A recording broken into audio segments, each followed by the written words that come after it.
Hey everybody, welcome to the Briefing Room. I'm Devin Dwyer in Washington. Great to have you with us. A big day up on Capitol Hill as the Attorney General of the United States, Bill Barr, gave his first public testimony since the release of Special Counsel Robert Mueller's report on Russian interference in the 2016 campaign. It was a spirited hearing lasting over 3 hours. The Attorney General defended his handling of the Special Counsel report's release after Robert Mueller issued a scathing letter calling Barr's release plan there, creating some public confusion. He also defended his decision to say that the president had not obstructed justice and expressed some surprise that Robert Mueller himself didn't reach that conclusion. Take a listen. Do you agree with the reasons that he offered for not making a decision in Volume 2 of his report, and why or why not? I'm not really sure of his reasoning. I really could not recapitulate his analysis, which is one of the reasons in my March 24th letter, I simply stated the fact that he did not reach a conclusion and didn't try to put words in his mouth. I think that if he felt that he shouldn't go down the path of making a traditional prosecutive decision, then he shouldn't have investigated. That was the time to pull up.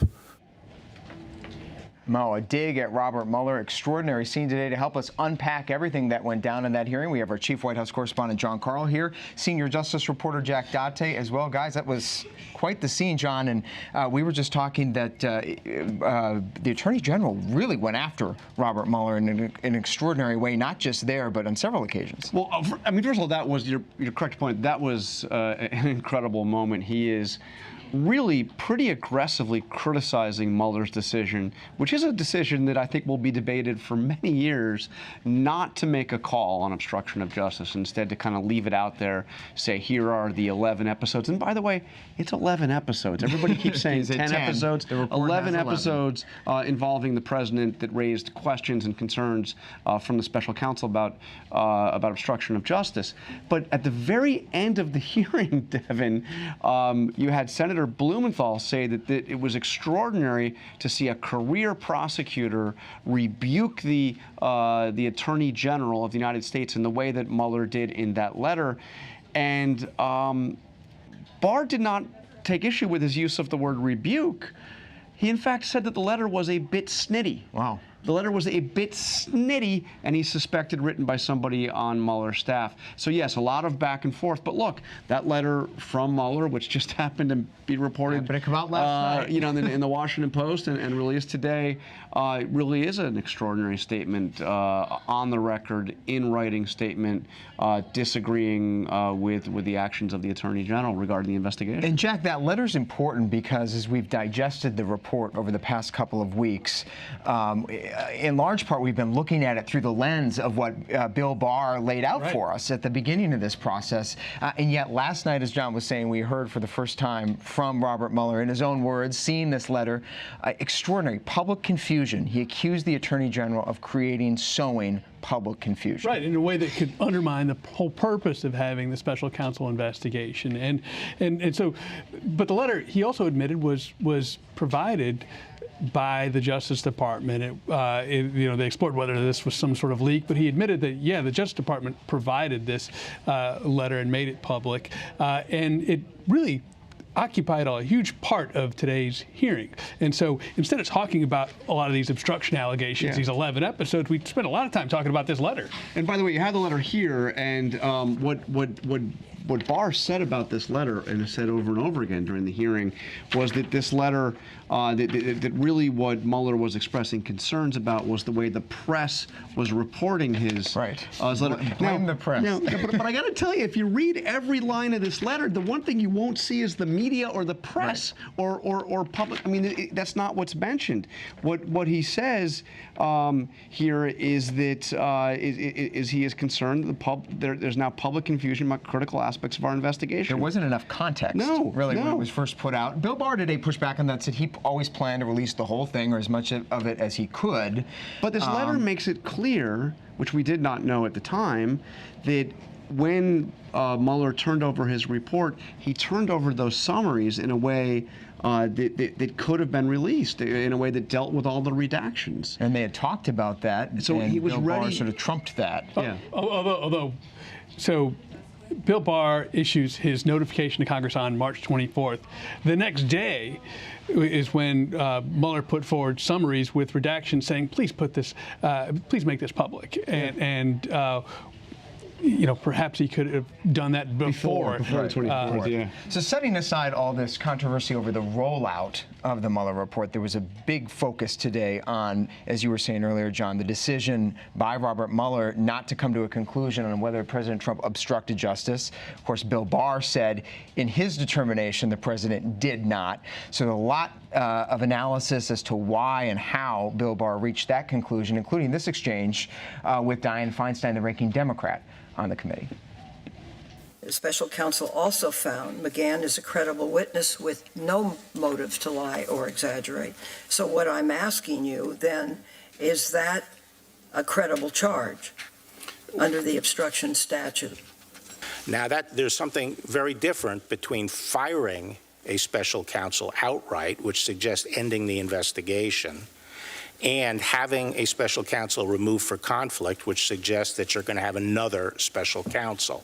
So the fact is that even under McGahn's, and then, as the report says and recognizes, there is evidence the president truly felt that the Times article was inaccurate, and he wanted McGahn to correct it. So we believe that it would be impossible for the government to establish beyond a reasonable doubt that the president understood that he was instructing McGahn to say something false.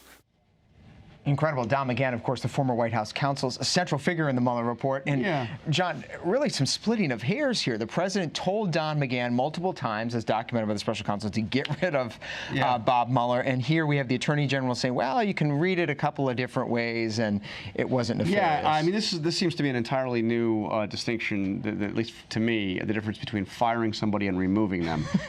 I mean, it's really odd. Means it could be replaced. Okay, so we had an earlier debate on an entirely different subject, which is baseball. The Washington Nationals are now several games below 500. Their manager is under fire, and the question is, should that manager be fired? Well, I guess he should be removed and not fired, because if you fire him, he won't be replaced. Is that the argument? You need a manager. I don't understand. I mean, either way, you're going to. I mean, using the word remove or fire does not really have anything to do with whether or not the next step would be replacing. So it was a very strange distinction that he was creating there. And also, I don't know if you remember this, but before the president became a political figure, ran for office, he had a show called The Apprentice. Do you remember Right. Do you remember the line? It was, "You're fired." I mean, did he really say, "You are removed for conflict"? I mean, Right. This is a president likes firing people. No, you were removed. Yeah, no, you were removed. So anyway, It was your fight, I think. Yes, But it does get at, Jack, this whole idea of intent. And Bill Barr is trying to make the argument that it's very difficult to prove or show the intent, that he has one interpretation of the president's intent. Yeah, but when you read this section of the Mueller report about McGahn and how different witnesses regarded what the president was asking of him, and the words fired and removed are used almost interchangeably throughout that section. Even Chris Christie later went to the president, cautioned him against trying to do such a thing, firing Bob Mueller. So, witness after witness seems to use the words interchangeably. It wasn't the first and only time in this hearing that Bill Barr sort of used some, we can generously call it misleading statements on some of the facts in this matter. Take a listen to this exchange with, I think, Dick Durbin when he was talking about whether he believed the president actually testified. Take a listen. The president, of course, declared many times publicly in tweets and at campaign rallies and all that he would testify. He never did testify, correct? As far as I know. Well, I think you know whether he testified or not. As far as I know, he didn't testify. And Mr. Mueller found the written answers to be inadequate. Is that correct? I think he wanted additional, but he never sought it. And the president never testified? Well, he never pushed it. I saw a number of Democrats today, John, outright declare the Attorney General of lying. Well, that was a very strange way to put it, because I know, we know, the world knows now, thanks to the Mueller report being released, that Mueller tried extensively to get the president to testify, to speak to him in person. This was a process that went on for months and months. There were intense negotiations with the president's legal team. Mueller writes about it in his report that ultimately they would not agree to the interview, that they looked into the possibility of issuing a subpoena. They believed they had a right to subpoena the president to force him to consent to an interview. They decided not to do it, not because they didn't want the interview, but because it would have drawn out the investigation for too long. So for the Attorney General to say that the special counsel did not seek an interview and did not push for an interview, simply, I mean, I don't know what you want to call it, but it is not accurate. And Jack, he's going to be grilled tomorrow, we think. He's been invited for day 2 of this testimony. This is just the start of this fight. Republican-held territory today. Tomorrow it's over. It's supposed to be over in the House of Representatives, but a big question of whether he's going to show up. Yeah, and so give us the news. Is he going to go? We don't know. We don't know. So he's scheduled to appear, but there's still some haggling going on between the committee and the Justice Department about the rules and how the question will proceed. This is a strange one, though, because so the Democrats are insisting that the questioning be done by, essentially.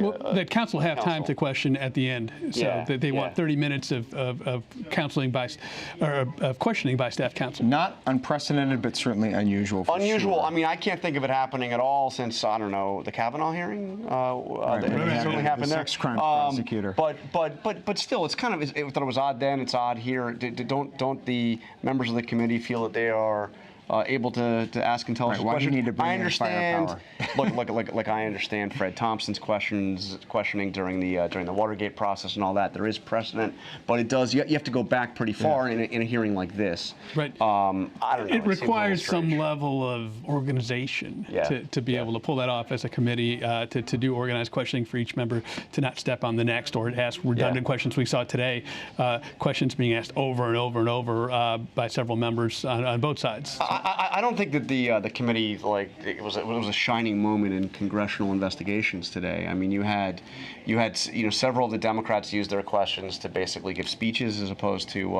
And the Republicans didn't even ask about the report. They were focused on Hillary Clinton, and it was hard to find like a serious question. Yeah, and really an indicator of where we are in this whole saga of the Russia investigation. I mean, this is very much a political fight now, as Chairman Graham said at the end. He said, as far as he's concerned, it's over. But there won't be any more hearings. And to a certain extent, he's true. He's right. Bob Mueller himself testifying, but Chairman Graham says he wants no part of that. He's not really interested in hearing from Bob Mueller, but the House certainly will be interested. The representatives of Mr. Mueller declined to comment characteristically on what the status is of those invitations. All right, guys, thank you so much. Great to have Chief White House Correspondent John Carl here, Senior Justice Reporter Jack Dazzi. I appreciate you both very much. Turning now to the situation in Venezuela. We covered it extensively here yesterday in the briefing room, where those opposition protesters took to the streets just outside of Caracas to try to force Nicolas Maduro, the embattled president there, to step down. It was quite a remarkable scene continuing to play out today. These are pictures from today. The White House says the president is engaged minute by minute in this situation. And let's go now to our White House correspondent, Tara Palmieri, who's following what is a national security meeting right now in the West Wing, happening right this afternoon, Tara. The president apparently exploring his options on possibly intervening. That's right, Devin. The administration has always considered possibly intervening, but yesterday they really hyped up the intensity in terms of inserting themselves into this fight. And I've heard that they're waiting on calls from South American leaders in Brazil and Chile as to whether they should move forward. But they say that all options are on the table. Now, the big thing with this fight with Venezuela is that they are backed by Russia and Cuba, and we have a very complicated relationship with Russia. We know that Secretary of State Mike Pompeo is speaking with his counterpart, the foreign minister of Russia, but President Trump is not expected to get on the phone with Putin, and it would be an important move for the president to be applying pressure to the backer of the Maduro regime. As I said, the situation is fluid, and the administration has clearly inserted themselves in a coup that failed, and they don't want to call it a coup. Yeah, they're certainly being careful about that. Let's bring in Elizabeth McLaughlin. She's here with us now, also a Pentagon reporter. And Elizabeth, it's interesting because you hear Tara talk about the President of the United States huddling with his national security team, the Defense Secretary, acting Defense Secretary, canceling a trip abroad, coming back. It really looks like the United States is preparing to do something about the situation in Venezuela, the home to the largest oil reserves in the world.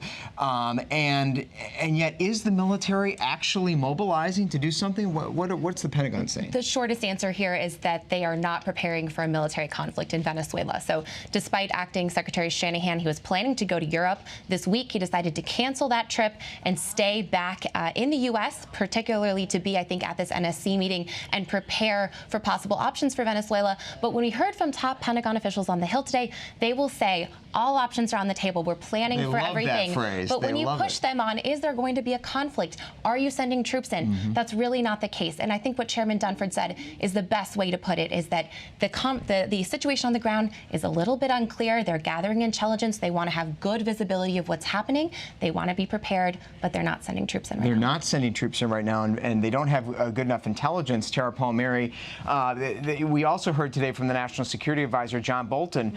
You know, as you know, Tara, and I've reported on, this Venezuela situation. I think a lot of Americans watch this and go, why does this matter to us? Right. Why is this important to the United States? But the president sees it as an important part of his legacy, right, in trying to pursue democracy down south. That's right, Devin. Sources close to the president told me months ago that the president saw Venezuela as a legacy moment, seeing the Maduro regime topple, a very prominent communist regime, and then hopefully seeing Cuba fall with it would be a huge legacy moment for the president. You saw him speaking in Miami in February, I believe, to a crowd of Venezuelan Americans. He sees these people as his base. It's anti-socialism. That's a message that he's going to carry into 2020. It's anti-communism.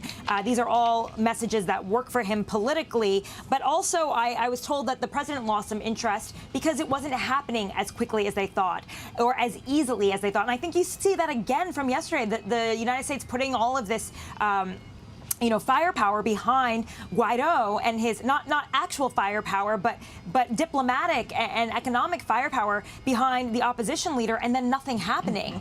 So now they're starting to recalibrate, which is why you're seeing these meetings right now. But we've heard, National Security Advisor John Bolton, who is, as many know, a war hawk, kind of dancing around the idea of sending military to Venezuela. He's definitely more aggressive. He would like to see this regime fall. And now it's a matter of the president's advisors sort of making the best pitch to him, because as we know, President Trump is the one who makes the decision at the end. And said to be watching this very closely. Tara Palmieri, White House correspondent. Thanks so much, Tara, on the Venezuela situation. Also staying overseas, now shifting gears over to the situation in Afghanistan. It hasn't been receiving as much attention lately, but no doubt remains to be a very deadly conflict. In fact, some new numbers just out today as the United States negotiates with the Taliban and prepares to pull out of Afghanistan. Civilian deaths in that country have now reached staggering new numbers. Take a look. According to the Special Inspector General, civilian casualties in Afghanistan topped 3,000 in 2018. That's up 11% over the year before, the highest number since records were being kept in 2009. As we do a dive into this, Elizabeth, what's behind that? The numbers seem to tell a story that this is getting worse. The numbers tell one story, and of course we have to remember that this is at a time when the U.S. is negotiating with the Taliban. In fact, talks are continuing between the U.S. and the Taliban today in Qatar as we talk about this report. And it is a staggering number of deaths. It's also a staggering number, over 7,000 civilians injured. And really— And who caused them? Is this are these deaths that the United States military and the coalition forces are responsible for, or are these Taliban? These are total deaths from the war. So we know that according to the United Nations, they believe a little over 500 are due to aerial operations. So that's the Afghan Air Force, the U.S.